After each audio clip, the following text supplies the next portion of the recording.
या शारदीय नवरात्रोत्सव आणि घटस्थापनेच्या आपल्या सर्व प्रेक्षकांना सह्याद्री वाहिनी आणि हॅलो सह्याद्री परिवारातर्फे खूप खूप शुभेच्छा देऊन मी पूनम चांदोरकर हॅलो सह्याद्री कार्यक्रमात तुमचं सगळ्यांचं मनापासून स्वागत करते। मंडळी, अश्विन शुद्ध द्वितीयाची आजची ही दुसरी माळ। आजचा रंग हिरवा, सृजनशीलतेचा, सौभाग्याचा, निसर्ग देवतेचा असं हे प्रतीक, असा हा आजचा रंग। सगळीकडे उत्साहाचं आणि चैतन्याचं वातावरण पसरलेलं आहे। या 9 दिवसांमध्ये आपण देवीच्या विविध 9 रूपांचा जागर करत असतो, त्यांची उपासना पूजा करत असतो आणि त्याच बरोबरीने आपल्या स्वतःमधल्या चांगल्या शक्तींनाही आवाहन देत असतो, त्यांचाही जागर करण्याचा, त्यांना जागृत करण्याचा प्रयत्न करत असतो। मग देवीची 9 विविध रूपं कोणती आहेत, त्यांची उपासना नक्की कशी केली पाहिजे, महाराष्ट्रातल्या विविध ठिकाणी आपली ही घटस्थापना किंवा नवरात्रोत्सव कशा पद्धतीने साजरा केला जातो, या सगळ्यांविषयी आपण जाणून घेणार आहोत। आजचा आपला विषय काय आहे ते बघूया। आजचा आपला विषय आहे उदे ग अंबे उदे। आणि या महत्त्वाच्या विषयावर मार्गदर्शन करण्यासाठी आपण नेहमीच तज्ञ व्यक्तींना आपल्या इथे आमंत्रित करत असतो। आज आपल्या बरोबर आहेत प्राध्यापक डॉक्टर सतीश कदम। नमस्कार सर। नमस्कार। हॅलो सह्याद्री कार्यक्रमात तुमचं मनापासून स्वागत। नमस्कार सर हे इतिहासाचे संशोधक असून अध्यक्ष अखिल महाराष्ट्र इतिहास परिषद मुंबई व इतिहास विभाग प्रमुख यशवंतराव चव्हाण महाविद्यालय तुळजापूर। त्यांनी कहाणी तुळजाभवानीची, अरे असे झुंजलो आम्ही या आकाशवाणीवरील गाजलेल्या मालिकेचं लेखन त्यांनी केलंय। उस्मानाबाद सांस्कृतिक ओळख या शासकीय पुस्तकाचं लेखनही त्यांनी केलेलं आहे। त्यांनी अनेक लेखन व्याख्यानं ही केलेली आहेत। त्यांच्याकडून आज आपण नक्की यामागचा इतिहास तसंच शास्त्रीय दृष्टिकोनातून नक्की हा सण उत्सव कसा साजरा केला पाहिजे, कशा पद्धतीने ही उपासना केली पाहिजे, या सगळ्यांविषयी जाणून घेऊयात। मी तर अनेक प्रश्न विचारणार आहे, तुमच्याही मनात अनेक प्रश्न असतील। प्रश्न विचारण्यासाठी आमचे दूरध्वनी क्रमांक असे आहेत 24908050 24988050। मोबाईलवरून डायल करताना 022 हा एसटीडी कोड डायल करावा। एक नम्र विनंती, प्रश्न आजच्या आपल्या विषयाला अनुसरून असावेत आणि प्रश्न विचारताना दूरध्वनी संचाचा आवाज थोडा कमी ठेवावा, जेणेकरून प्रश्न सलग आमच्यापर्यंत पोहोचतील आणि आजच्या आपल्या तज्ञांकडून आपण जास्तीत जास्त मार्गदर्शन करून घेऊ शकतो। तर आजच्या आपल्या या विषयाला सुरुवात करूया। आजचा विषय उदे ग अंबे उदे आणि आपल्याबरोबर आहेत प्राध्यापक डॉक्टर सतीश कदम। सर, कार्यक्रमात पुन्हा एकदा स्वागत। खरं तर खूप छान असा आजचा विषय आहे, हा नवरात्रोत्सव आहे, सगळीकडे खूप आनंदाचं असं वातावरण आहे। पण सर असं म्हणतात की सण आणि उत्सव ह्यात एक खूप छोटीशी अशी मध्यरेषा आहे। तर कार्यक्रमाला सुरुवात करण्यापूर्वी आम्हाला ती ऐकून घ्यायला आवडेल की काय फरक आहे दोघांमध्ये। नवरात्र महोत्सव असा शब्द ज्यावेळेस वापरतो आपण, तर त्यामध्ये आपल्याला एक मनामध्ये असे भाव निर्माण व्हायला पाहिजे की सण नेमके काय आणि उत्सव नेमके काय आहेत। तर सण हा जो शब्द आहे तर तो क्षण या शब्दापासून तयार झालेला आहे। जसं की एका दिवसाचं केलेलं समर्पण किंवा त्याच्या असणारी परतफेड ज्याला आपण म्हणता येईल, त्याच्यासाठी जो उत्सव साजरा केला जातो त्याला आपण सण हा शब्द वापरतो। जसं की आपण पाहू शकतो की आपला बैल आहे, जसं बैल शेतकऱ्यांचा जवळचा मित्र आहे, त्याच्यावर सर्व काही चालतं, त्याचं समर्पण किंवा त्याला आपण परतफेड म्हणून त्याचा एखादा उत्सव साजरा करतो, त्याला बैलपोळा म्हणतो, म्हणजे तो सण आहे। नागपंचमी हा सण आहे। तर तसं हा सण एका दिवसापुरता मर्यादित असतो। मात्र त्याचबरोबर जर आपण सामुदायिकपणे केलेलं जे पूजन असेल त्याला आपण उत्सव म्हणतो। खास करून जर आणखी त्याचं जर स्वरूप जास्त मोठ्या प्रमाणात असेल तर त्याला महोत्सव अशा प्रकारचा शब्द वापरतो। जसं की आज आपण जो या ठिकाणी साजरा होतोय तो नवरात्र महोत्सव आहे। तर त्या महोत्सवाचं वैशिष्ट्य सांगत असताना नवरात्र महोत्सव हा शब्द का वापरला आणि छान आपण जी संकल्पना इथं मांडली होती की आज आपण जी माहिती घेणार आहोत त्याच्यामध्ये धार्मिक आणि शास्त्रीय संकल्पना काय आहेत। जसं आता नवरात्रीची संकल्पना जर आपण पाहिली तर नवरात्री संकल्पना ही नेमकी काय आहे, तर प्रथमतःच आपण या ठिकाणी स्पष्ट करूया, नवरात्र हा कृषक उत्सव आहे किंवा भारतातले हिंदू संस्कृतीतले जे सर्व सण समारंभ जे असतील, महोत्सव असतील, हे कृषी संस्कृतीशी निगडीत असतात। जेणे की आज ज्याला आपण पाहतो या ठिकाणी आज नवरात्र महोत्सव चालले, वास्तविक पाहता हा कृषी उत्सव आहे। म्हणजेच 9 दिवस आपली जी काही पिकाची काढणी, आता खरीपाचा पिकाचा हा हंगाम आहे। जसं आता आज जरी पाहिलं आपण तर सोयाबीन काढायची लगबग आहे, तसं त्या कालखंडामध्ये जी जी पिकं असतील समजा तर तो पिकं काढत असताना उत्साहपूर्वक काढावी, कारण का त्या भूमतेने आपल्याला दिलेली पिकं आहेत आणि ते पिकं काढल्यानंतर ती कापणी झाली आणि त्याच्यानंतर जी काही पीक शिजवलं किंवा जे काही आपल्याला मिळालं अन्न शिजवलं आणि तो पहिला नैवेद्य दाखवायला जो जायचा उत्सव असतो तर ते शेवटचा दिवस म्हणजे दसरा असतो. म्हणजेच एकंदर नवरात्रीचं हे महत्त्व आहे. तर त्यानुसार म्हणजे आपण खऱ्या अर्थानं म्हणजे आपण हे भूमातेला मानतो. आता ही नेमकी संकल्पना आली कुठून? देवी शक्ती ही संकल्पना जी असेल ही संकल्पना आली आपली भूमाता. म्हणजे जगाच्या पाठीवर ज्यावेळेस आपण पाहिलं तर पहिली जी काही शेती असेल ही एका स्त्रीनं केली असं आपण म्हटलेलं आहे. म्हणजे ज्यावेळेस प्राथमिक अवस्थेमध्ये गुहेमध्ये राहत असताना जी स्त्री असेल तर स्त्री ज्यावेळेस ती काही अन्न धान्याच्या बाबतीत किंवा अन्न मिळवण्यासाठी भटकत राहिली आणि ज्यावेळेला तिनं आणलेलं एखादं फळ असेल कदाचित तर ते फळ खाऊन त्याच ठिकाणी तिनं ते जे बी टाकलं आणि त्यानंतर त्या बियापासून एक जे रोपटं तयार झालं. म्हणजे तिच्या लक्षात आलं की बाबा हे रोपटं या बियापासून तयार होते आणि त्यानंतर दुसरं जी काही बी लावलं म्हणजेच एकंदर त्या बियापासून जी काही अन्नधान्य तयार झालं असेल. म्हणजेच एकंदर पुन्हा एकदा आपल्याला सांगायचं आहे की पहिली शेती एका स्त्रीने केली आणि स्त्रीला आपण भूमातेच्या स्वरूपात मानले गेलं तर तिचा जो उत्सव असेल हा काढणीचा उत्सव असेल, खरीप हंगामाचा उत्सव आहे, त्याला आपण नवरात्र महोत्सव अशा प्रकारचा शब्द वापरतो. अगदी खरं. म्हणजे असं आपण म्हणू शकतो की 9 दिवस आपण या स्त्री शक्तीचा जागर करत असतो. खरं तर रात्रीचा उत्सव म्हणजे नवरात्र रात्रभर आपण तो जागर करत असतो आणि रात्रीला एक सिद्धीचं प्रतीक मानलं जातं. तर त्याविषयी आम्हाला जरा सांगा. नवरात्र, नऊ हा शब्द शाक्त संप्रदायामध्ये किंवा देवीशी मोठ्या प्रमाणात घेतला जातो. सुरुवात आपण केलेली आहे की नवरात्र म्हणजेच काय किंवा ह्या भूमातेचा उत्सव आहे म्हणजे स्त्री शक्ती आहे हे मान्य केलं आपण. आता हे भूमाता म्हणजे सृजनतेची प्रतीक आहे. म्हणजे जी जन्मदात्री आहे. म्हणजे जन्म म्हणजेच एखाद्या बाळाचा जन्म असेल किंवा पिकाला किंवा अन्नाचा जन्म असेल किंवा अन्न देणं असेल म्हणजे जिच्यापासून उत्पत्ती होते. तर त्यानुसार ज्यावेळेस आपण पाहिलं की एखाद्या गर्भाचं जर आपण आढावा घेतला तर ते सुद्धा 9 महिन्याचा असतो. त्याचबरोबर आपण दशमान पद्धतीमध्ये ज्यावेळेस आपण आढावा घेतो संख्येचा तर 9 संख्या ही सर्वात मोठी आहे. 9चं महत्त्व जर आपण बघितलं त्याला कुठल्याही संख्येनं गुणा तुम्ही 9ला 2 न गुणलं 3 ला गुणलं कितीने जर गुणलं 9 9 81 जर गुणलं म्हणजे शेवट आपण पाहिलं तर त्याची सर्वांची बेरीज करा ही 9च येत असते. आणि त्याचबरोबर ज्यावेळेस धर्मशास्त्राचा आढावा घेतो आपण महाभारतातलं युद्ध जर आपण पाहिलं तर ते 18 दिवस चाललेलं आहे किंवा बाकीचे असे जे राग असतील त्याची संख्या सुरांची संख्या असे सर्व काही जर आपण पाहिलं तर ते 9च आहेत. आणि त्यामुळं 9 हा जो संख्या आहे 9 संख्या म्हणजेच काय की या दरम्यान अनिष्ट प्रवृत्तीशी चाललेलं जी काही युद्ध असेल तर त्या युद्धाची जी काही परिणिती असेल ही 9 दिवस चाललेली असते आणि शेवटचं त्या असणाऱ्या अनिष्ट प्रथावर आज विजय मिळून 10वा दिवस विजय साजरा करणं म्हणजेच नवरात्री असा शब्द त्याला वापरतो आपण. आणि आपण सांगितल्याप्रमाणे रात्रीला आपण सिद्धीचं प्रतीक मांडलेलं आहे. आता ही रात्र का असावी असा शब्द ज्यावेळेस आपण पाहतो तर त्यावेळेला आपल्याला असं म्हणता येईल की आज आपण थोडंसं सण समारंभाचा या ठिकाणी विचार करत असताना थोडंसं पाठीमागं जाऊया. हजारो वर्षाचा कालखंड आपण पाहिला ज्यावेळेला शहरीकरण झालेलं नव्हतं. 100% हा जो काही जनता असेल ही 100% जनता ही कृषी किंवा शेतीशी निगडीत आहे. त्यामुळे त्यांचे जे उत्सव असतील म्हणजे आपलं पीक आलेलं आहे त्या पिकाची राखण करावी. मग ती कधी राखण होणार? रात्रीच्या वेळेसच, कारण का पिकं चोरणीचा जो प्रकार असेल तर रात्री होणारा दिवसा होणारच नाहीये. किंवा त्यानंतर आपण जर पाहिलं असेल की शिव आणि विष्णूची जी जो काही ही जी शेती असेल ही कुणाची शेती आहे शेवटी म्हणजे धर्मावर ज्यावेळेस आपण घालतो तर त्यावेळेला ही शिवाची संपत्ती असं आपण मानतो. आणि म्हणून जर आपण पाहिलं शिवाची जी जिथं मंदिर असेल तर त्याच्या पुढचं वाहन कुणाचं आहे? मग बैल म्हणजे नंदीचं वाहन आहे. म्हणजे ते सुद्धा कृषीशी निगडीत आहे.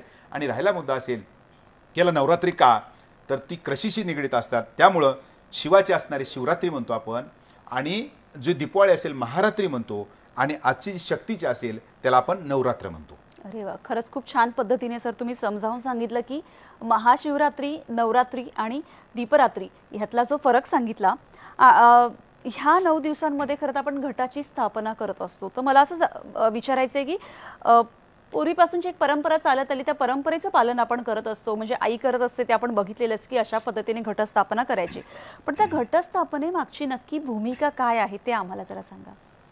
घटस्थापना पुन्हा आपल्याला तिथंच यावं लागतं. आपली शेती कृषी हा सण समारंभ किंवा हा जो नवरात्र उत्सव आहे हा शेतीचा उत्सव आहे, आनंद उत्सव आहे. जी खरीपाचं पीक मिळालं आपल्याला छान मिळालं त्याचा उत्सव आहे हे आपण मान्य केलं किंवा तशा प्रकारची संकल्पना आहे.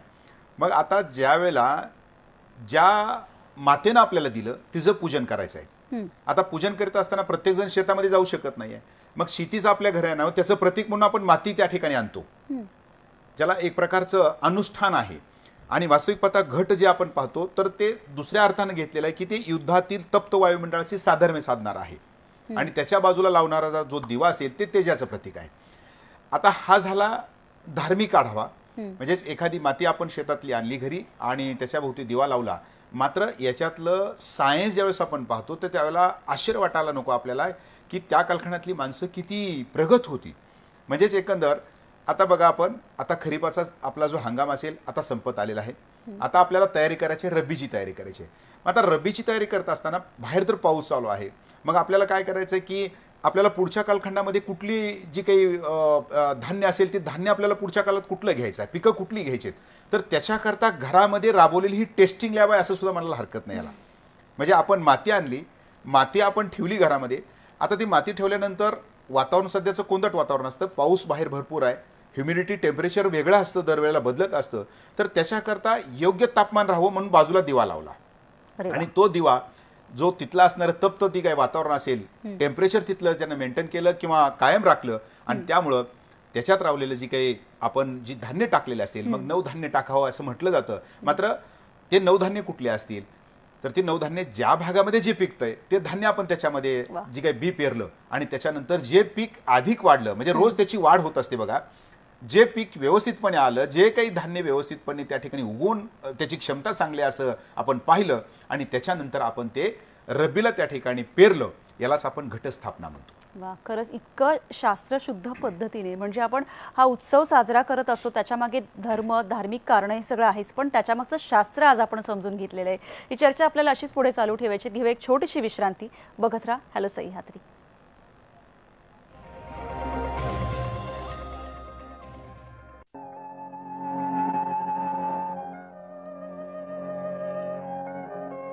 भारत के कोने कोने से फिजाओं में गूंजती विविध भारती, देश की सुरीली धड़कन विविध भारती, भूले बिसरे गीतों के साथ संगीत सरिता, कुछ बातें कुछ गीत, कायम रहे छाया गीत. तलाश करती इंस्टाग्राम फेसबुक, मायने रखते हैं आपके ट्वीट. वीर सैनिकों की जयमाला और हंसी का हवा महल, बाइस्कोप की बातें यादों के उजाले, चौबारे पर सहेली है सखियों के संग, सखी सहेली, बॉम्बे टॉकीज और सेल्यूलॉइड के सितारे. हम क्या कहें, आपको याद सब है जरा जरा. मुझे याद सब है जरा जरा. और आपके अपने लोकल रेडियो स्टेशन पर DTH और ऐप पर 24 घंटे 7 दिन. मन का सुकून, दिल की आरती, सुरीली संदली. मित्रांनो, अनेक वेळा मार्केटमध्ये गेल्यावर सुट्टे पैसे नसल्यावर पंचायत होते ना. अहो, दैनंदिन जीवनात नाणी अर्थात कॉइन्स यांना खूप महत्त्व आहे. रसिको नाण्यांची अशी खास दुनिया आहे. आपल्याकडे इसवी सन पूर्व 600च्या दरम्यान नाणी अस्तित्वात आली. प्रत्येक राजवटीत नाण्यांना नवं रूप मिळालं. याच नाण्यांच्या विश्वात आपण फेरफटका मारणार आहोत. विचारांच्या पलीकडले या कार्यक्रमात नाण्यांचा इतिहास आपल्याला सांगणार आहेत नाणी या विषयावर संशोधन केलेले वसईचे पास्कल लोपेज. बघायला विसरू नका बियॉन्ड थॉट्स म्हणजेच विचारांच्या पलीकडले, फक्त आपल्या सह्याद्री वाहिनीवर. जाई काजळ प्रस्तुत मैत्र हे शब्द सुरांचे, मैत्र हे ताल सुरांचे. सूर जाहला ईश्वर, शब्द झाले मायवा. सदना सदना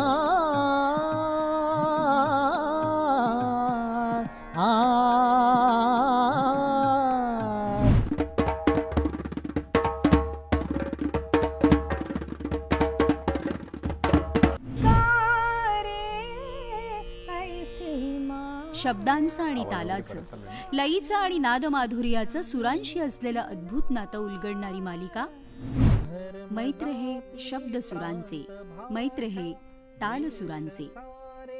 पाहायला विसरू नका. दर शनिवारी दूरदर्शनच्या सह्याद्री वाहिनीवर रात्री 8:30 वाजता. पुनःप्रसारण रविवारी सकाळी 10 आणि सायंकाळी 5 वाजता. मैत्र हे शब्द सुरांचे, मैत्र हे ताल सुरांचे. दूरदर्शनच्या सह्याद्री वाहिनीवर. प्रस्तुत करता जाई काजळ. परंपरा 70 वर्षांची. नवरात्रोत्सवानिमित्त आजचा आपला विशेष कार्यक्रम चालू आहे आणि आपल्याबरोबर आहेत प्राध्यापक डॉक्टर सतीश कदम सर. विश्रांतीला जाण्यापूर्वी तुम्ही घटाविषयी आपल्याला सांगत होता, तर त्याच्यामध्ये ती जी माती असते तर ती काही विशिष्ट प्रकारची असावी लागते असं काही आहे का, किंवा त्या घटाची मांडणी कशी करायची याविषयी आम्हाला जरा सांगा ना. आपण धर्म आणि शास्त्र याची सांगड घालत या ठिकाणी चाललो.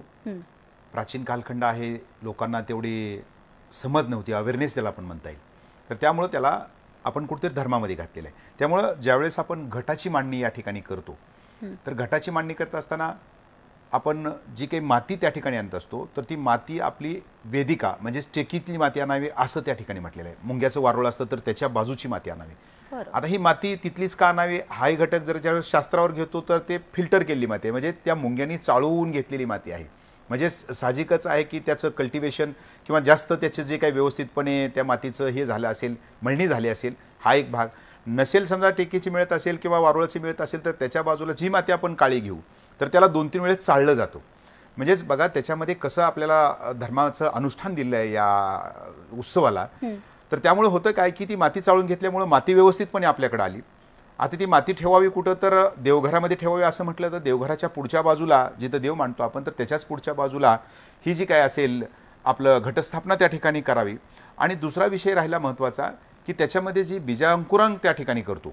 आता हे बीजांकुरण करत असताना त्याच्यामध्ये सुद्धा सांगितलेलं आहे की गोमूत्र शिंपडावं. आता गोमूत्र शिंपडावं म्हणजेच काय, आता आलेलं आहे बी बियाणं जे असेल त्या बी बियाणाला लावण्यापूर्वी जे वेगवेगळ्या प्रकारची रसायनं लावली जातात आत्ता आलेले आहेत ते. मात्र पूर्वीच्या कालखंडामध्ये, आता मी सुद्धा शेतकऱ्याचा मुलगा आहे, लहानपणी आम्ही पाहिलं की ज्यावेळेस आपली पेरणी करायची तर त्याच्या अगोदर गोमूत्र भरपूर प्रमाणात साठवून ठेवायचं आणि त्या गोमूत्रामध्ये ती जी काय आपलं बी असेल तर ते बी त्या ठिकाणी हलवायचं आणि त्याच्यानंतर पेरणी करायचं. अशा प्रकारे आजही खेडेगावला चालतं. तर त्याच्यानुसार गोमूत्र त्याच्यावर शिंपडावं म्हणजेच एकंदर निर्जंतुकीकरण त्याचं होणार आहे. आणि दुसरा विषय असेल की जी धान्य आपल्याला त्याच्यामध्ये रोपण करायचं तर ते धान्य आपल्याकडं सर्वच 9-10 प्रकारचं धान्य आपल्याकडं एकट्याच्या घरी नसतं. तर कुणाकडे सातू असतील, कुणाकडे गहू असतील, माझ्याकडे ज्वारी असेल, तर ती त्याचं एकमेकाला द्यायचं आहे. म्हणजे साहजिकच आहे की धान्याचं आदानप्रदान म्हणजे किंवा एकंदर त्यातून बियाचं आदानप्रदान होईल. माझ्याकडे जमिनीतलं बी असेल ते तुमच्या जमिनीत त्या ठिकाणी जाईल, तुमच्याकडले बी माझ्या जमिनीत येईल आणि त्या रूपानं काय होणार आहे की उत्पन्न वाढीमध्ये त्याच्यामध्ये फरक पडणार आहे. मात्र याला धर्मावर घेत असताना हे घटस्थापना आपल्या असणाऱ्या देवघरामध्ये त्या ठिकाणी करतात. आणि महत्त्वाचं या दरम्यान बऱ्याच वेळेला जे देवपूजा सुद्धा करत नाहीत. म्हणजे देवपूजेपेक्षा आपली शेती महत्त्वाची आहे, ही भूमाता महत्त्वाची आहे, म्हणून या दरम्यान देवपूजेच्या ऐवजी घटाकडे आपलं लक्ष असावं असं त्या ठिकाणी मान्य करण्यात आलेलं आहे. ओके. आणि सर त्याचबरोबरीने मला असं विचारायचं आहे की जसं आपण म्हणतो की मगाशी गप्पांमध्ये तुम्ही सांगितलेलं की फुलं, आता जसं आपण जी फुलं मिळतात ती आपण त्या घटाला वाहत असतो, पण तेव्हा सुद्धा 3 दिवस झेंडूची फुलं किंवा 3 दिवस पांढरी फुलं, तर याच्या मागचं शास्त्रीय कारण नक्की काय आहे? पुन्हा तेच आहे आपल्याला की ह्या शक्तीची निर्मिती, म्हणजे ज्यावेळेला आपण स्त्रीला शक्ती मानलं, या शक्तीची निर्मिती कुणी केली ज्यावेळेस आपण मानतो तर शिव, विष्णू आणि ब्रह्मा विष्णू आणि महेश असं ज्याला आपण म्हणता येईल, तर त्यांनी याची निर्मिती केली असं म्हटलं जातं. तर त्यानुसार ही जी देवी आहे किंवा शक्ती आहे या देवीच्या 9 दिवसातली 3-3च्या स्वरूपातली 3 वेगळी रूपं सांगितलेली आहेत. तर त्याच्यामध्ये पहिली जे 3 दिवस असेल ती तमोगुणी महाकाली आहे जी शिवाशी निगडीत आहे. दुसरे जे 3 दिवस असतील ती रजोगुणी महालक्ष्मी आहे, ती विष्णूशी निगडीत आहे. आणि तिसरे जे 3 दिवस असतील ती सत्वगुणी महासरस्वती आहे, ती ब्रह्माशी निगडीत आहे. म्हणजे त्यांच्या तिघांच्या संकल्पना त्या ठिकाणी वेगळ्या आहेत. तर त्यानुसार यावेळेला जी फुलं आहेत तर त्या फुलांची मांडणी कशी करावी त्याचं मी तुम्हाला धार्मिक आणि शास्त्रीय दोन्ही कारण या ठिकाणी सांगतोय. तर पहिल्यांदा ज्यावेळेस आपण घटाची स्थापना करतो त्यावेळेला आपण नागवेलीचा जी काय असेल म्हणजे खाण्याचं जे विड्याचं पान त्या ठिकाणी लावलं जातं. साहजिकच आहे, हे वंशवेलाचं वर जाणारं प्रतीक आहे म्हणून नागवेली आहे. त्या नागवेलीचं आपल्याला माहिती आहे की भरपूर अशा प्रमाणात फायदे आहेत. आता पहिला मुद्दा हा क्लिअर आपण करूया की बाबा हे शेवंती किंवा झेंडूची फुलं, जास्वंदीची फुलं याच्यामध्ये कुठं गुलाब वगैरे अंतर्भाव नाही आहे. ही मांडणीच अशा स्वरूपातली आहे जे माझ्या शेतात पिकते त्याचं देवाला तिथं समर्पण करायचं आहे. म्हणजे दुसरी फुलं काय त्या ठिकाणी आणायची नाहीत. आणि त्यामुळं पहिल्या दिवशी जर आपण पाहिलं असेल नागवेलीची फुलं त्या ठिकाणी व्हावीत किंवा नागवेलीचे माळ त्या ठिकाणी लावावी. आणि त्यानंतर दुसरा आणि तिसरा दिवस जो असतो यावेळी महाकालीचं रूप आहे, तर ही जी फुलं असावीत रक्तवर्णीय म्हणजे लाल फुलं त्या ठिकाणी आपण समर्पित करावीत. आणि पुढचे 3 दिवस जे असतील ते ती झेंडूची फुलं त्या ठिकाणी देवाला अर्पण करावीत किंवा त्या घटाला अर्पण करावीत. आणि त्यानंतर महासरस्वती म्हणजे श्वेतवर्णीय फुलं शेवटच्या दिवशी व्हावीत. हा प्रश्न महत्वाचा आहे इथं, की आपण झेंडूची फुलं का लावावी. देवी भागवतामध्ये ज्यावेळेस आपण पाहतो, दुर्गा कोशामध्ये ज्यावेळेस आपण पाहतो की देवी 9 दिवस युद्ध खेळते, ही संकल्पना मांडली. ही संकल्पना मांडत असताना त्याच्यामध्ये एक वाक्य आलेलं आहे बघा. तर ते वाक्य हे सांगतंय की ज्यावेळेला देवीच्या बाजूनी लढणारे जी काही सैनिक आहेत त्याला गण म्हटलेलं आहे. तर देवीच्या बाजूनी ज्यावेळेस आसूर जो आहे, आसूर ज्यावेळेस इथं देवीच्या असणाऱ्या सैनिकाचा संहार करतोय, ते मरतायत, त्याची झेंडूची फुलं होत आहेत, अशा प्रकारचं वाक्य आलंय. म्हणजे यावेळेला धर्मावर आधारित प्रश्न विचारले तर आपल्याला त्याचं उत्तर देणं कठीण होतं. मात्र ह्याचं शास्त्रीय कारण मी तुम्हाला सांगतो हे काय आहे ते. तर ज्यावेळेला झेंडूच्या फुलं हा जो भाग येतो, तर झेंडूची फुलं म्हणजेच काय की झेंडूची फुलं मोठ्या प्रमाणावर जी काही कीटक असतात बाजूचे, जे पिकाला हानिकारक असतात, ते आपल्याकडे खेचून घेतात. त्यांचा सुगंध वेगळा असतो. आणि म्हणून आपण जर या दरम्यान जर पाहिलं असेल की मोठ्या प्रमाणात बुरशी असते, पावसाचा सीझन हा आहे, मोठ्या प्रमाणात बुरशी असते, म्हणून धान्याचं जे काही आपण कुठलंही धान्य किंवा कुठलंही पीक त्या ठिकाणी घेतो, तर या दरम्यान शेतकरी बाजूला झेंडूच्या फुलाची लागण करतो. बांधावर आता आवर्जून तो जी काय असेल झेंडूची फुलं लावतो आणि म्हणून 30 फुलं देवीला अर्पण करावी. बस याच्यामध्ये धर्म घातलेला आहे, फक्त एवढंच आहे. मात्र याच्यामागे शास्त्रीय कारण हेच आहे की ही जी फुलं असतील, ही फुलं बाजूचे जी काही कीटक क्रमी जे असेल आपल्याकडे आकर्षण करून घेतात आणि म्हणून ती संकल्पना राबवलेली आहे. सर, खूप छान पद्धतीने तुम्ही सांगितलं की किती छोटीशी गोष्ट आहे, पण त्याला धर्माचा आणि शास्त्राचा दोन्हींचा आधार दिलेला आहे. चर्चा आपल्या पुढे चालू ठेवायची. एक फोन घेऊया. मीना सैंधाणे आपल्याशी बोलताय जळगाववरून. नमस्कार, बोला मीनाताई. चालू ठेवू? हा, बोला ना मीनाताई, तुमचा प्रश्न विचारा. हा, माझा प्रश्न सरांना असा आहे की गरबा ही संकल्पना मूळची गुजरातची आहे. तर त्या गरबाचा नेमका अर्थ काय आहे? आजच्या स्त्रिया ज्या आहेत त्या पारंपरिक सण सोडून सण गरबामध्ये नाचतात, खेळतात, पण पारंपरिक सण जोपासत नाहीये. या मागचं कारण काय? आणि नक्कीच धन्यवाद मीनाताई. ओके, तुमचा प्रश्न समजला. मी सुरुवातीला याची संकल्पना सांगितलेली होती, नवरात्र. आता नवरात्र म्हटल्यानंतर जी गर्भाचं जी काही आपण कालावधी आपण पाहिला तर तो 9 महिन्याचा आहे. जसं की गुजरातीमध्ये त्याला गरबा म्हटलेला आहे, गरबा साजरा केला जातो. म्हणजे त्या सृजनशीलता जी काही शक्ती देते त्याचं समर्पण त्या ठिकाणी केलं जावं. आता जो प्रश्न आला त्या प्रश्नाचं उत्तर देत असताना मला सांगायचं होतं की आपला हा कृषी महोत्सव आहे. कृषी महोत्सवामध्ये आजही आपण बघतो, आदिवासी पाड्यामध्ये तुम्ही जाऊन बघा की ज्या वेळेला ते धान्याची कापणी चाललेली असते, खास करून गोव्यामध्ये जा तुम्ही किंवा इकडं ठाणे वगैरे आदिवासी भागामध्ये जावा, कमरेमध्ये हात घालून सामूहिकपणे नृत्य केलं जातं आणि कृषी उत्सव साजरा केला जातो. गरब्याची मूळ संकल्पना अशीच आहे. आता आपले थोडंसं सुधारणा झाली. आपण आता शेतीच्या ऐवजी आता रस्त्यावर आलो, रस्त्यावरून पुन्हा हॉटेलमध्ये आलो किंवा बाकी आता जे काही गरबा वगैरे जी काही संकल्पना असेल त्याच्यातलं मूळ संकल्पना कृषी उत्सव साजरा करण्याची ही संकल्पना आहे. मात्र त्याला आपण आधुनिक रूप दिलं आणि आता गरबा आला आणि मग त्याच्यात मधला जे काही बाकीचा जो काही प्रकार आला असेल तो प्रकार आपण ठरवलेला आहे, ना की पारंपरिक आहे. तो कसा साजरा करायचा हा भाग ज्याचा त्याचा आहे. मात्र त्याच्यात आलेलं हे नूतनीकरण आहे असं आपल्याला गरब्याच्या बाबतीत मात्र त्याची संकल्पना जी असेल आपल्या शक्तीशी निगडीत आहे, गर्भाशी निगडीत आहे. हा महत्त्वाचा भाग आहे. अगदी खरं. म्हणजे पूर्वापासून तिची संकल्पना वेगळी, पण त्याचं रूप थोडंसं बदलत गेलं असं आपण म्हणू शकतो. पण तरीही ज्याचा त्याचा वैयक्तिक प्रश्न आहे. पण त्याचप्रमाणे आपल्यातील शक्तींना जागृत करणं आणि जसं आपण म्हणाले की निसर्गाशी निगडीत हे सगळे सण आणि समारंभ आहेत, तर त्याचं मान राखणं हे सगळ्यात खूप जास्त महत्त्वाचं आहे. याचबरोबरीने सर मला पुढच्या प्रश्नाकडे यायचं आहे की खूप सारे गैरसमज असतात. जसं तुम्ही खूप छान सांगितलं की शेतीशी निगडीत म्हणजे आपल्या भूमातेशी निगडीत हे सगळे सण समारंभ आहेत. तुम्ही फुलांचंही जे खूप छान शास्त्रीय कारण देऊन उदाहरण सांगितलं की खूप साध्या पद्धतीने जे माझ्याकडे जसं उपलब्ध आहे त्याचा वापर करून तो सण उत्सव साजरा करणं, कुठल्याही प्रकारचं टेन्शन घ्यायचं नाही की हे इथून आणायचं आहे किंवा काय करायचं आहे.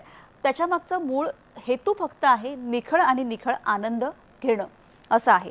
पण आता जसं की खूप बदल होत चाललेत. म्हणजे खेडेगावामध्ये जसं होतं की आरात बसणे किंवा चप्पल घातली जायची नाही किंवा पलंगाचा त्याग करणं, की ह्या ज्या गोष्टी आहेत त्याच्या मागची शास्त्रीय भूमिका नक्की काय आहे? मूळ विषय असा आहे की हा कृषी उत्सव आहे हे आपण मान्य केलं तर किंवा आहे. आता त्यानंतरचा भाग गेला तर योगायोगाने मी यावर्षीच उदाहरण तुम्हाला देतो की बऱ्याच वर्षानंतर यावर्षी पाऊस भरपूर झालेला आहे. आता ह्या पावसाळा भरपूर झाला म्हटल्यानंतर आपल्याकडे निवाऱ्याची तेवढी साधनं त्या कालखंडामध्ये नाहीत. या दरम्यान पावसामुळं अनेक रोगराईला त्या ठिकाणी आपल्याला सामोरं जावं लागायचं. पूर्वीचा कालखंड आहे, पाऊस हा महिना 4-4 महिने उघडत नव्हता. मग हा पाऊस उघडत नाही म्हणले तर शेतीची कामं तर आपल्याला बाजूला सारता येत नाही. शेतकऱ्याचं जे जीवन आपण बघितलं तर ऊन वारा पाऊस हा सतत तो त्या भूमातेशी निगडीत असतो. तर त्यामुळं होतंय काय नेमकं की या दरम्यान बरेचसे जे काही फंगिरल इन्फेक्शन ज्याला आपण म्हणता येईल, बुरशीजन्य रोगाचं यावेळेला मोठ्या प्रमाणात लागण त्या ठिकाणी होत असते. खास करून आपण 2 गोष्टीचा आपण आढावा घेऊया की त्वचारोग या दिवसात मोठ्या प्रमाणात होतात. कारण काय की ओले कपडे तसेच घातले जातात, म्हणजेच एकंदर अंगावर जो खेडेगावला बघू आपण ते चट्टा आला नाईटा आला अशा प्रकारचा शब्द वापरतो. आणि दुसरा विषय असा आहे की चिखलात राबणारा हा शेतकरी रात्रंदिवस तो त्याला चप्पल घालता येत नाही कारण का भरपूर चिखलात आहे तो. तर त्यामुळं काय होतं की त्या 2 बोटाच्या मध्ये सुद्धा म्हणजे त्याला वेगवेगळ्या प्रकारचे त्या ठिकाणी म्हणजे एखादर बुरशीजन्य रोगाला सामोरं जावं लागतं. आणि दुसरा विषय असेल की एखादा त्वचारोग जो असेल, त्वचारोग हा संसर्गजन्य मोठ्या प्रमाणात असतो, तर याच्यापासून त्याला दूर सारावं. आणि म्हणून त्यानं काय केलं की पहिल्यांदा त्वचा जर तुमच्या चप्पलच्या मध्ये जर त्याला दुख झाला असेल किंवा तिथं एखादी जखम झाली असेल तर तो चप्पल पाळणं गरजेचं आहे, जेणेकरून तो नीट होणार नाही. दुसरा विषय असा आहे की एखाद्याला त्वचारोग झाला असेल तर त्याला बाजूला सारावं आणि तो त्वचारोग दुसऱ्याला होऊ नये. आणि म्हणून काय केलं जातं, हा प्रश्न जो विचारला होता तुम्ही, आराध्य बसणे म्हणजे आराध्य करणे ज्याला आपण म्हणता येईल. कुठलीही शक्तिपीठ हे उंच ठिकाणी आहेत, हवेच्या ठिकाणी, हवा भरपूर त्या ठिकाणी डोंगरावर असतात आणि बाजूला त्यानं सारावं, योग्य आहार त्या ठिकाणी घ्यावा. आणि म्हणून त्याला काय केलं, आराध्य बसणं आहे. दुसरा विषय असेल की आपले जे पलंग असेल, गादी असेल किंवा जी काही आपण वापरतो जी कपडे असेल त्या कालखंडातले असणारे पांघरून घेणं ज्याला आपण पांघरून म्हणतो. तर ही जी काही कपडे असतील तर त्या कपड्यामध्ये छोटी छोटी बुरशी त्या ठिकाणी किंवा कीटक त्या ठिकाणी जायचे आणि हे व्यवस्थितपणे धुवून ते वाळवावं. आणि म्हणून काय केलं आहे की त्या असणाऱ्या छोट्या समजा पलंग घेतला आपण, त्याच्यामध्ये छोटे छोटे असे मधल्या बाजूला काही छिद्र असतात वगैरे, तर त्याच्यामध्ये जाऊन हे जीवजंतू बसतात, त्याचाही त्याग करावा. म्हणजे जेणेकरून हे एक प्रकारचं क्वारंटाईन असा शब्द जर वापरला तर आपण ते वावगं ठरणार नाहीये. खरं. पण मला विचारायचं की आत्ताच्या ह्याच्यामध्ये जसं आत्ता आपण जीवनशैली बदलत चालली तर आताही ते तीच रूढी किंवा त्याच परंपरा चालू ठेवणं हे योग्य आहे की तुम्हाला काय वाटतं? या परंपरेला पुन्हा धर्मामध्ये त्या ठिकाणी सुरुवातीला घातलं होतं, कारण का माणूस तसा ऐकणार नाही म्हणून धर्मामध्ये घातलं होतं. आता याच्यातली धार्मिक संकल्पना काय आहे, चप्पल पाळणे म्हणजे एक प्रकारचं समर्पण आहे. म्हणजे स्वतःला या नवरात्रीचा दुसराही धार्मिक जर आपण जर गाभा घेतला तर ते आहे की स्वतःचं समर्पण. उपवास हा काय सांगतो, प्रत्येक धर्मामध्ये उपवास सांगितलेला आहे. उपवास हा सांगतो की आत्मविजय त्या ठिकाणी, मला भूक भरपूर लागली आहे मात्र मी जेवणार नाही, म्हणजे जे काही निश्चय जो असेल या उपवासामुळे घडतं. आणि म्हणून प्रत्येक धर्मामध्ये उपवास सांगितलेला आहे. तर आता तो जो प्रकार असेल तर आता तेवढं मानावंच असं नाही आहे, मात्र मनाचा संकल्प करण्याकरता जर कुणी ठरवलं असेल तर ते करायला हरकत नाही. मात्र आता अलीकडच्या कालखंडामध्ये आपण पाहतो की बहुतांश लोकांना मधुमेहासारखे रोग झालेले आहेत, साखर मोठ्या प्रमाणात आहे. साखरेच्या जर पेशंटनं जर चप्पल पाळली आणि त्याला जर जखम झाली तर मग गँग्रीनकडे त्या ठिकाणी जातं. त्यामुळं आपली प्रकृती, आपलं जे काही वात विकार याचा जो आपण आढावा घ्यावा, आपल्या प्रकृतीला ते सूट होतं का हे बघावं आणि त्याच्यानंतर आपण जे काही उपवास तपास करावेत असं मी त्याला ठिकाणी शास्त्रीय दृष्ट्या या ठिकाणी आपल्याला सुचवू इच्छितो. अगदी खरं आहे सर. त्याचबरोबरीने मला असं विचारायचं की जसं आपण म्हणतो की शक्तीची रूप महाराष्ट्रामध्ये 3.5 शक्तिपीठं आहे, तर त्याचंही थोडं महत्त्व आम्हाला सांगा. जगाचा ज्यावेळेस आपण आढावा घेतो तर जगामध्ये 51 शक्तिपीठ आहेत. पुन्हा आपण बघा की ही शक्तीचा ज्यावेळेस आपण आढावा घेतो प्राचीन कालखंडामध्ये म्हणजे हजारो वर्षापूर्वीचा जर आपण आढावा घेतला तर 51 शक्तिपीठं बघा कुठल्या आहेत. देशाच्या पूर्ण कानाकोपऱ्यामध्ये ही अखंड हिंदुस्थानचा ज्यावेळेस आपण विचार करतो तर पहिलं 51 मधलं आद्य शक्तिपीठ हे पाकिस्तानमध्ये बलुचिस्तान प्रांतातल्या लसबेला नावाचा जो जिल्हा आहे त्या ठिकाणी असणारं हिंगळाज मातेचं मंदिर हे आद्य शक्तिपीठ मानलं जातं. तिला ती स्थानिक लोक नानीमा म्हणतात. मात्र त्याच्यामध्ये महाराष्ट्रातल्या या 3.5 शक्तिपीठाचा या ठिकाणी किंवा कुठल्याही पीठाचा अंतर्भाव 51 शक्तिपीठामध्ये त्या ठिकाणी होत नाहीये. 51 शक्तिपीठ ही दुर्गा भागवत किंवा देवी कोशामध्ये त्याचं वर्णन त्या ठिकाणी केलेलं आहे. तर ही 51 शक्तिपीठाचा ज्यावेळेस आपण आढावा घेतो ही पीठं सुद्धा कुठे आहेत बघा नेमकी. ही 4 ज्याला आपण 3.5 शक्तिपीठं म्हणतो तर त्या 3.5 शक्तिपीठाचा ज्यावेळेस आपण आढावा घेतो तर त्याला मध्ये आपण ओंकारामध्ये ज्यावेळेस घालतो तर त्यावेळेला अकार म्हणजे माहूर आहे जिथं रेणुकाचं ठाणं आहे, उकार म्हणजे तुळजापूर आहे तुळजाभवानीचं ठाणं आहे, मकार म्हणजे कोल्हापूर जिथं महालक्ष्मी किंवा त्याला अंबाबाई म्हटलं जातं, आणि अर्धचंद्र वरचा जो आहे ओंकारातला तर ती वणीची सप्तशृंगी आहे. म्हणजे ही जी काही 3.5 शक्तिपीठ आहेत ही 3.5 शक्तिपीठ याच्यामध्ये अंतर्भूत त्याचा होतो. मात्र पुन्हा एकदा ही जी शक्ती आहे ही आपलं कुठेतरी संरक्षण करते आहे, सहारक पण आहे आणि आपल्याला प्रजनन किंवा नवीन संकल्पना देणार आहे. आणि म्हणून जर या 4 शक्तिपीठाचा महाराष्ट्रापुरता जर आढावा घेतला तर ही शक्तिपीठ महाराष्ट्राच्या चारी कोपऱ्याला असं आपल्याला म्हणता येईल. म्हणजे जसं आपण वणीचा आढावा घ्या तुम्ही, वणी बघा तुम्ही की बाजूला गुजरातचं राज्य आहे, किंवा बाजूला इकडे जर आपण माहूर घेतला असेल तर तेलंगणा बाजूला लागतो आपल्याला, कर्नाटकाच्या बाजूला इकडं कोल्हापूर आहे, जसं आपण तुळजापूर घेतलं तर तिथं पुन्हा आंध्र प्रदेश येईल, कर्नाटक येईल. म्हणजेच ही सर्व बाजूने ही शक्ती असेल, या शक्तीचा आपल्यावर कुठंतरी चांगला प्रभाव व्हावा आणि याला त्या त्या भागातल्या लोकांनी मानावं, आणि म्हणून ही शक्तीपीठं त्या ठिकाणी घातलेली आपल्याला दिसत आहेत. याच्यामध्ये जे दुर्गा भागवत किंवा देवी कोशामध्ये याच्यावर एक छान अशा प्रकारचा श्लोकही या ठिकाणी सांगितलेला आहे. तर तो श्लोक सांगतोय की कोल्हापूर महास्थानम यत्र लक्ष्मी सदा स्थित मातोपुर द्वितीयच रेणुकाधिष्ठित परम तुळजापूर तृतीय स्थानम सप्तशृंगे तथैवच. म्हणजे ह्याला आपण 3.5 शक्तीपीठं म्हणतो. खरंच खूप सुंदर पद्धतीने ती 3.5 शक्तीपीठं आमच्यापर्यंत सर तुम्ही खूप छान सोप्या ह्याच्यात समजावून सांगितली. एक फोन घेऊया. बापू हटकर आपल्याशी बोलतात बदलापूरवरून. नमस्कार. Hello sir. बोला. माझा प्रश्न असा आहे की देवीचे 3 रूप आहेत, महासरस्वती, महालक्ष्मी आणि महाकाली. तर आपल्या तुळजापूरमध्ये जी आहे भवानी ती महासरस्वती आहे, कोल्हापूरची आहे तिला आपण महालक्ष्मी म्हणतो, आणि तिथून बाजूला रायबाग कर्नाटक मध्ये चिंचोली गावामध्ये ती महाकाली आहे, तिला मायक्काई म्हणतात. पण कोल्हापूरची जी देवी आहे ही नक्की कोण आहे हे कन्फर्म नाही, कारण काही लोक तिला आंबा म्हणतात. तर आंबा म्हणजे पार्वती आहे, आणि मग महालक्ष्मी आहे का आंबा हे आमचं कन्फ्युजन आहे. हा एक माझा पहिला प्रश्न आहे. आणि दुसरा प्रश्न असा आहे की आमच्या खानदेशमध्ये देवीच्या मूर्तीला आम्ही शेंदूर लावतो. याचं उत्तम उदाहरण म्हणजे सप्तक शृंगी गडावरची देवी जी आहे तिला आम्ही शेंदूर लावलेला असतो. पण उर्वरित महाराष्ट्रामध्ये देवीच्या मूर्तीला शेंदूर लावत नाही. याचं काय कारण आहे सांगता येईल का सर? बिलकुल. नक्कीच नक्कीच बाबूजी, तुमचा प्रश्न आमच्यापर्यंत पोहोचलेला आहे आणि याचं शास्त्रीय धार्मिक दोन्ही पद्धतीने आपण सरांकडून आपण जाणून घेणारच आहोत उत्तर. पण आता वेळ झाली एका छोट्याशा विश्रांतीची. घेऊया एक छोटीशी विश्रांती. बघत राहा हॅलो सह्याद्री.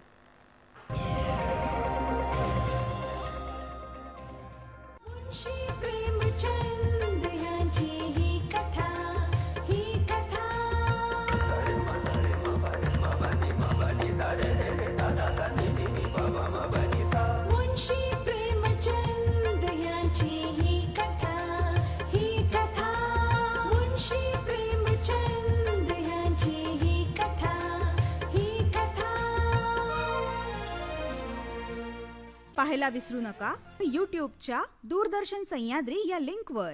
स्पेसिफिक पद्धतीचे पॅटर्न्स क्रिएट करणारे, जिओमेट्रिक पॅटर्न्स क्रिएट करणारे, आकार निर्माण करणाऱ्या शब्दांची रचना म्हणजे प्रार्थना आहे. जिंकू किंवा मरू हे गाणं ऐकल्यानंतर बघा माणुसकीच्या शत्रू संगे युद्ध आमचे सुरू, तर जोशच आहे नाही का? Welcome young Skywalker.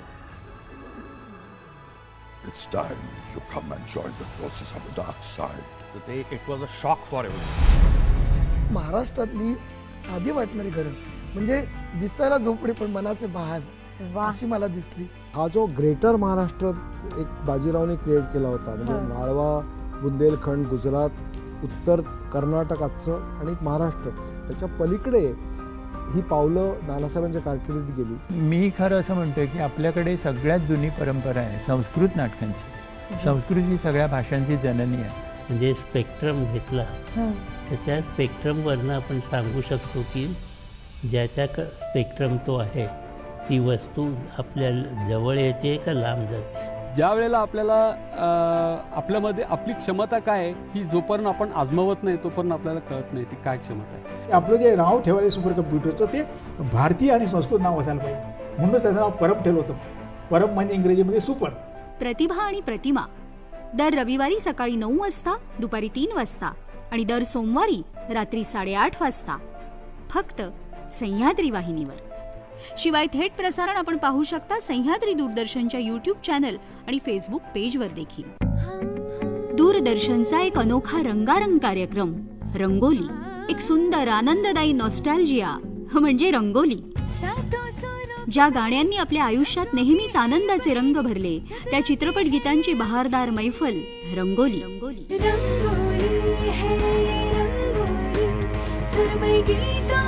पाहायला विसरू नका सह्याद्री वाहिनीवर रविवारी दुपारी 12 वाजता, गुरुवारी रात्री 8:30 वाजता आणि शुक्रवारी पहाटे 1:30 वाजता आणि दुपारी 3:30 वाजता. रंगोली.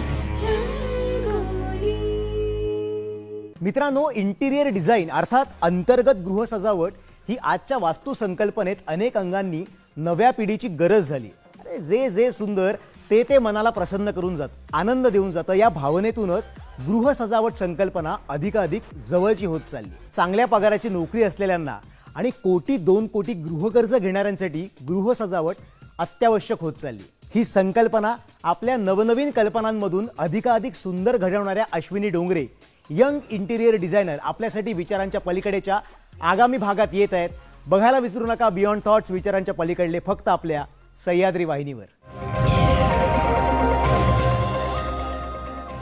विश्रांतीनंतर सगळ्यांचं पुन्हा एकदा स्वागत. उदय गांबे उदय हा नवरात्र महोत्सवानिमित्त आजचा आपला विशेष कार्यक्रम आहे आणि आपल्याबरोबर आहेत डॉक्टर प्राध्यापक सतीश कदम. सर, विश्रांतीला जाण्यापूर्वी बदलापूरवरून आपल्याला जो प्रश्न होता, तर काय मार्गदर्शन कराल, त्यांना काय सांगाल?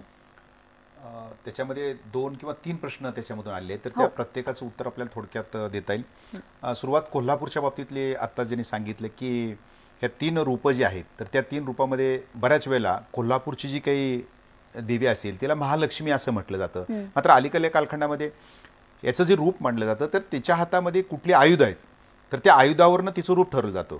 आणि त्यामुळं याच्यामध्ये अलीकडच्या कालखंडामध्ये काही जे संशोधक मंडळी असेल, संशोधकांनी त्याला आंबेचं रूप दिलं आहे. त्यामुळं महालक्ष्मीच्या ऐवजी अंबाबाई म्हणावी किंवा अंबाबाई त्याला असं त्या ठिकाणी उच्चारावं, असंही त्या ठिकाणी नवीन एक प्रवाह त्या ठिकाणी समोर येतोय. आणि त्यानुसार म्हणजे कोल्हापूरच्या देवीला आता अंबाबाई असंही त्या ठिकाणी म्हटलं जातंय. त्याच्या आयुध हे महत्त्वाचं कारण आहे. बारकाव्यात मी फार जात नाही तिथं. मात्र हातातली जी काही देवीच्या हातातली जी शस्त्र किंवा आयुध ज्याला आपण म्हणता येईल, त्याच्यानुसार त्याचं रूप त्या ठिकाणी ठरवलं जातं. त्यामुळं दुसरा विषय आहे की तुम्ही म्हटलात की माझ्या गावाच्या बाजूला कुठली तरी देवी आहे. वास्तविक पाहता महाराष्ट्राचा ज्यावेळेस आपण विचार करतो, तर महाराष्ट्रामध्ये 2च देवीचं मोठ्या प्रमाणात ग्रामीण भागामध्ये पूजन केलं जातं. पहिलं जो आहे तर ते रेणुका, म्हणजेच एकंदर खेडेगावमध्ये लोकांना त्या कालखंडामध्ये तेवढी त्यांच्याकडे साधनं नव्हती किंवा जो जवळ कुठलं देवस्थान असेल किंवा जवळ देवस्थान आहे त्याच्यानुसार आपण त्याला ते स्थान दिलं आहे. जसं की 2 देवस्थानांचा उल्लेख आपण देवीचा करतो, तर रेणुका पहिली आहे. रेणुका म्हणजेच माहूरची रेणुका.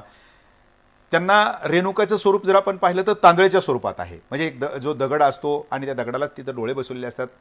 हिंदू धर्मामध्ये दगड मांडला आणि त्याला आपण देवत्व देऊ शकतो किंवा देतो.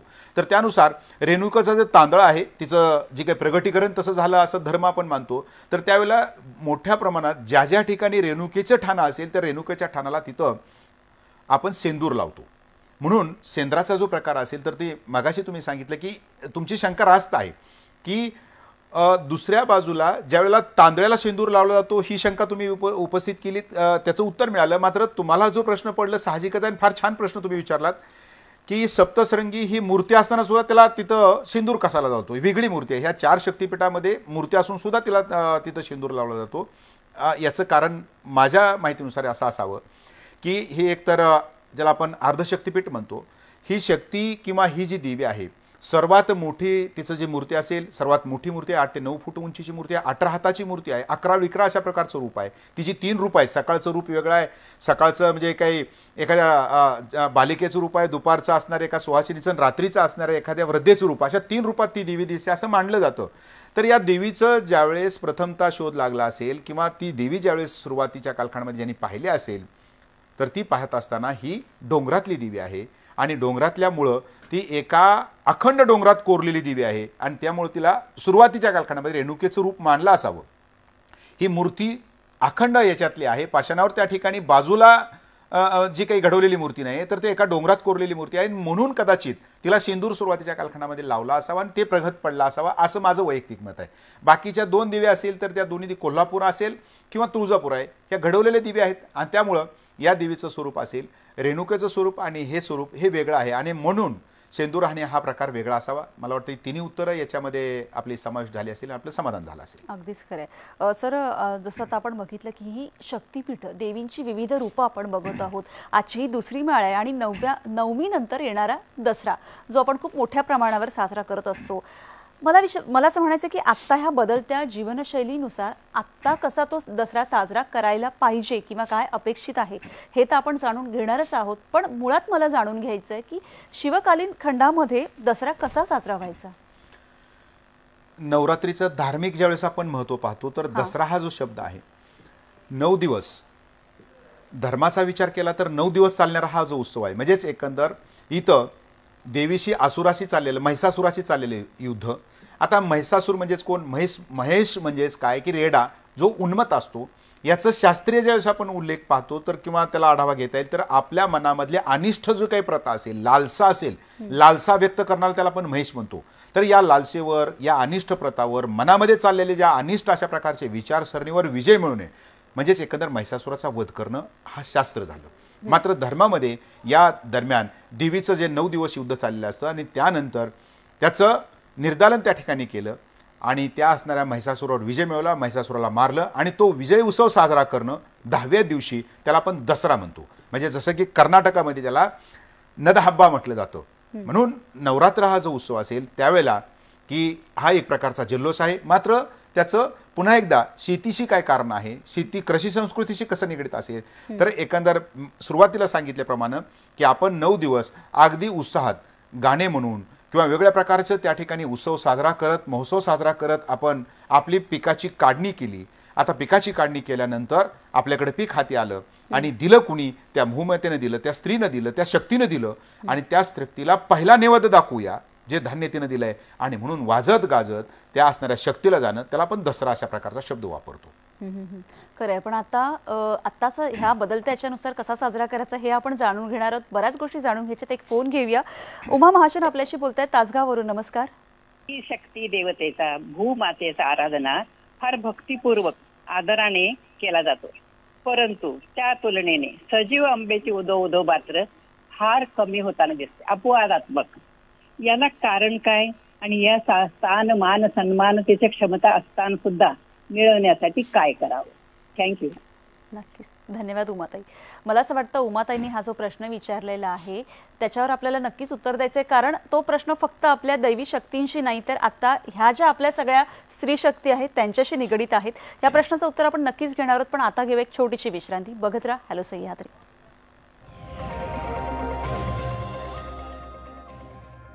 एक मुंबईकर, दुसरा जळगावकर. म्हटलं तर मित्र, म्हटलं तर स्पर्धक. दोघांची आवड फारच उत्साहवर्धक. यांच्या घरात जागोजागी दिसतात फक्त कार, पार्किंग, ट्रॅफिक यांचा काहीच नाहीये त्रास. हव्या तशा हव्या तिथे फिरतात या गाड्या. पेट्रोल, डिझेल, गॅस नको ना ड्रायव्हरच्या काड्या. रंगीबेरंगी, छोट्या मोठ्या आणि निरनिराळ्या. एकापेक्षा एक मॉडेल बघून तुम्ही नक्कीच वाजवाल टाळ्या. येत आहेत बियॉन्ड थॉट्स, विचारांच्या पलीकडलेच्या आगामी भागात. Car model collector Shri Ravindra Rane आणि अभिषेक कौल. पाहायला विसरू नका शनिवारी फक्त आपल्या वाहिनीवर, सह्याद्री वाहिनीवर.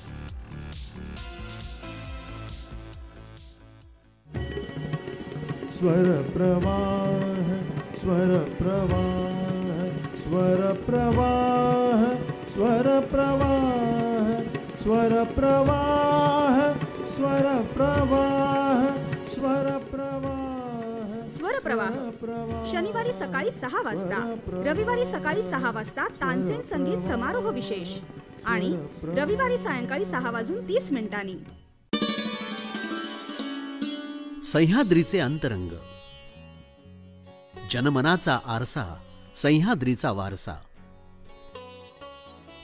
काही संस्मरणे, अंतरंगीचे तरंग.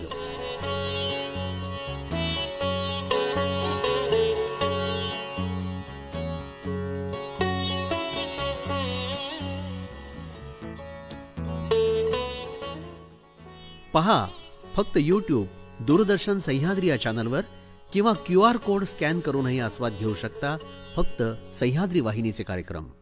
प्रत्येक घरासाठी, घरातल्या प्रत्येकासाठी आपली वाहिनी सह्याद्री वाहिनी.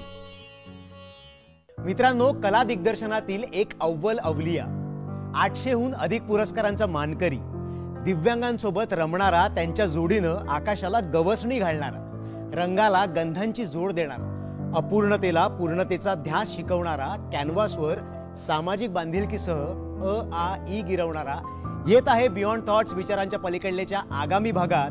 कला दिग्दर्शक आणि चित्रकार सुमित पाटील पाहायला विसरू नका. बियॉन्ड थॉट्स विचारांच्या पलीकडले रविवार संध्याकाळी 7:30 वाजता पुनः प्रसारण रात्री 10 वाजता फक्त आपल्या सह्याद्री वाहिनीवर.